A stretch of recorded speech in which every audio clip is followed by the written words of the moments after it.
જય સોમનાથ, વંદે ગૌ માતરમ, good morning, hello everyone. આજે 15 દિવસ પછી પાછો ગામડે આવ્યો છું. શનિ રવિમાં આવું છું અને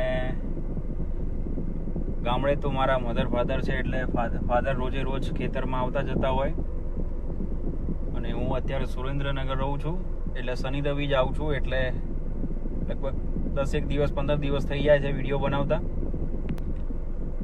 ચલો આજે બતાવું તમને જાર કેટલી વધી છે, મઠમાં કેવું છે, દિવેલા પણ વાવી દીધા છે અને જોઈએ છે. લગભગ પપ્પા હાજર હોય એટલે બહુ ચિંતા નથી.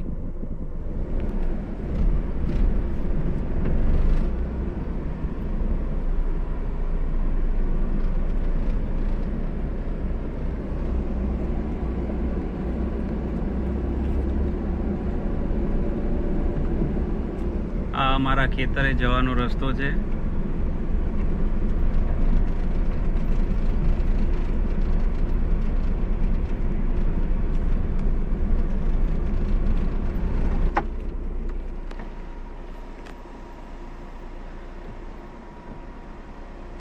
આ ખેતરમાં મઠ વાયા હતા.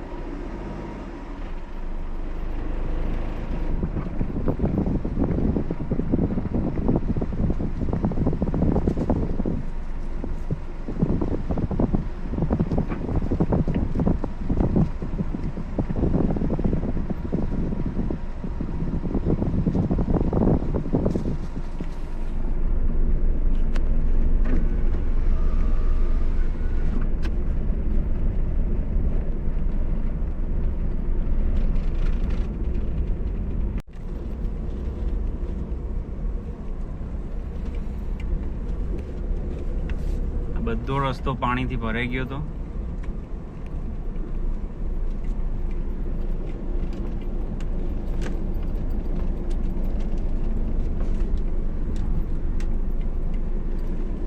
આ જે ખેતર છે એમાં ફરીથી આપણે મઠ વાયા. આમાં ત્રીજી વખત મઠ વાયા.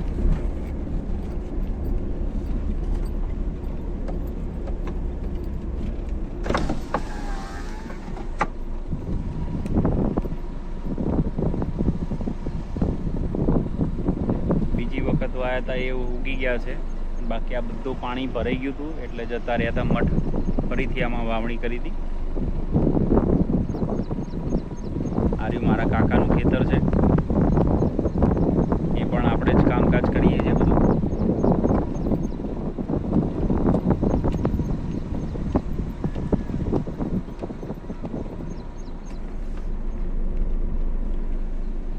જે સામે દેખાય છે આપણો બોર છે.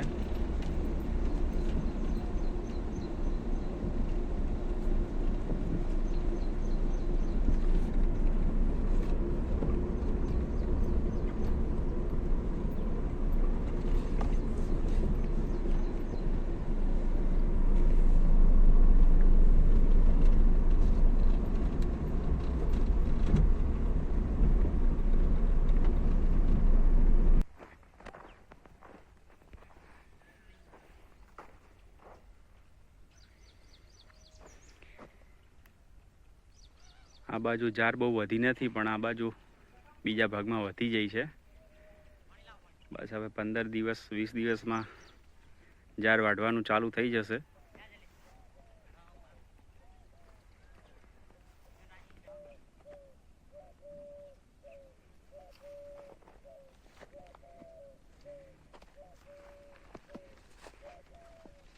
આ બાજુ કંઈ નથી, આ બધું પાણીનો ભરાવો થયેલો એટલે આ બાજુ જાર ઉગી જ નથી.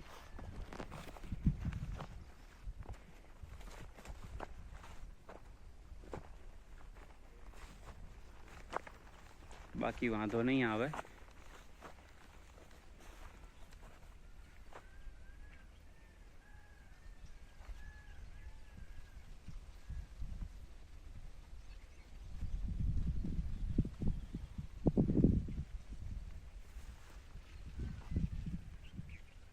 ખાલી જગ્યા થોડી રહી ગઈ છે, પાણીનો ભરાવો થયો હતો.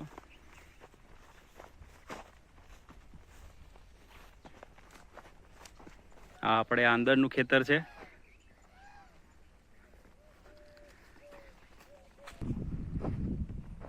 આપણા મઠ છે.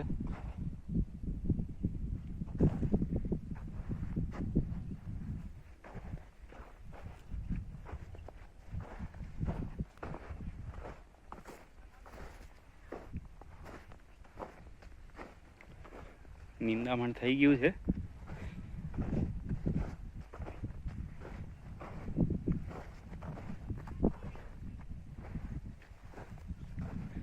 એક સાઈડમાં ઝાડ લગાવેલી છે.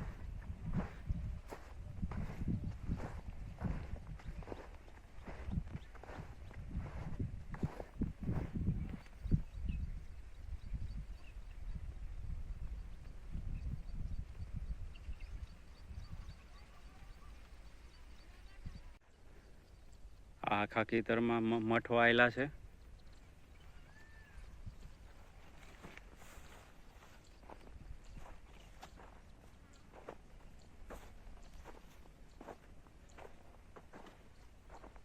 વરસાદ બહુ પડે પણ એકંદરે સારો પાક છે.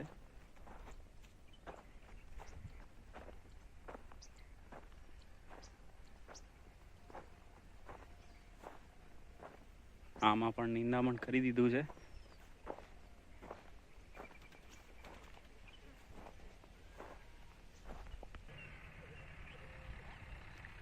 આ ખેતરમાં આપણે દિવેલા વાવી દીધા છે, મતલબ એરંડા.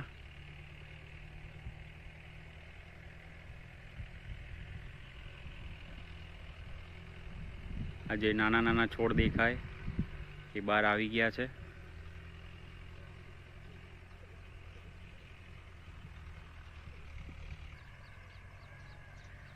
આમાં પણ એરંડા જ વાયેલા છે બંને ખેતરમાં.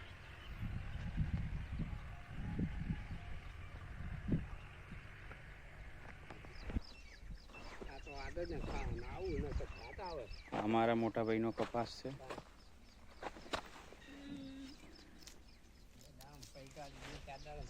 ઝેંડવા આવી ગયા છે, ફૂલ બી આવી ગયા છે.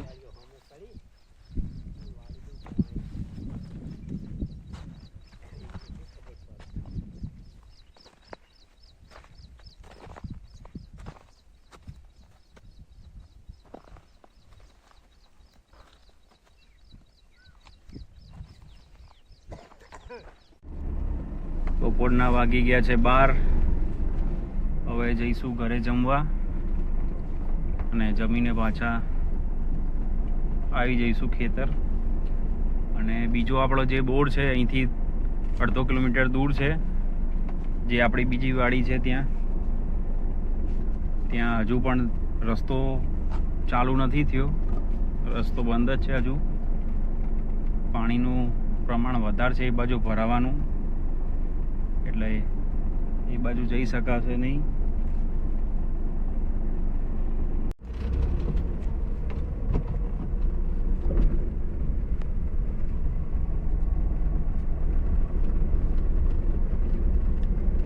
આપણે ગામમાં ઘરથી અહીંયા આપણે 1-1.5 કિલોમીટર દૂર છે આપણી વાડી.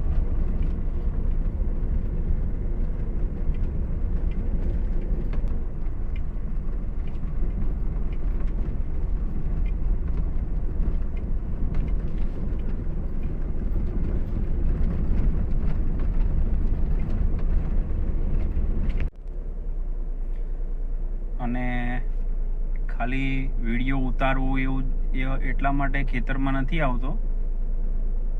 ખેતરમાં ખેડવું, વાવણી કરવી, નિંદામણ કરવું બધું મારી જાતે જ કરું છું. ખાલી એવું નથી કે આવીને ખેતરમાં આવીને વિડીયો ઉતારીને જતો રહું, એવું નથી.